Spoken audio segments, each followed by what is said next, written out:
Hi, and welcome to another video by Get It Done Home Repairs. Today we have a very simple project. We are going to be painting this room here. So before we do any painting, we're going to patch up any of the small holes that are in the walls. Like here, there was a small molly in the wall that we actually removed and we took it off. But now we're left with a hole in the wall. Now, what do you do with a hole in the wall? If you paint over it, you know it's going to be showing.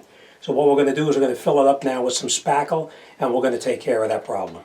Okay, now as far as tools that you're going to need, we are going to need some spackle to actually spackle the hole up.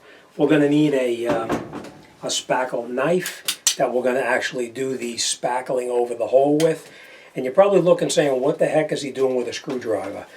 The reason I have a screwdriver is you see how the back of this is rounded? What you want to do is if you try to put spackle over a hole, it's just going to show through. When you paint it, you're going to see it. But if you take something that's rounded, such as this, put it over the hole, like that, and just push and twist, this then gets dimpled in. When it gets dimpled in, the spackle will fill into it nicely. So you just take the rounded part like this, put it over the hole like that, and just give it some pressure, push it in, twist it, and you can see how the hole becomes recessed, dimpled in, and now it'll take the spackle and it'll fill in nicely. Now, depending on how old your spackle is, you may need to stir the spackle up to get it to a very thin consistency. This, I just used it, so I know it's okay. You're just going to take a little bit on your spackle knife like this. The key is when you put the spackle on, you want to force the spackle into the hole so that it actually fills up the entire hole with spackle instead of just a thin coat over the top. So that's what we're going to do.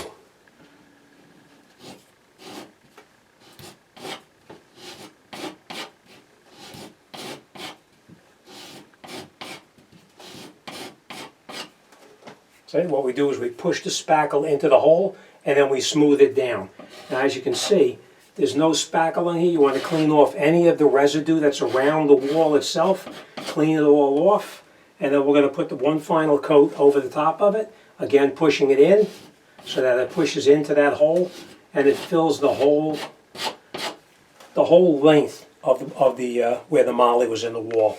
All right, so now it's all filled in. We are gonna let this dry for a little bit.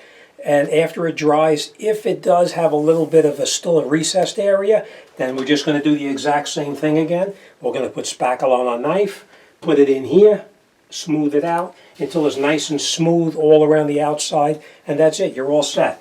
After the spackle is dried and you're comfortable with the way that it looks and that you're not going to see it when you paint it, you take a damp cloth, not wet but damp, and you take that damp cloth and you just rub around in that area there to clean off any of the excess spackle around the outside. And that's it, you're done. So this one is finished. We are not going to do this one because we need that to hang something back up on it. But any of the punctures in the wall or irregular areas, that's how we're going to fix them. All right, so that's it. You're all set. 3 tools you need: spackle, a spackle knife, and something to push it and dimple it in. And that's it. You're all done. All right, as always, thanks for watching. I'll see you on the next one.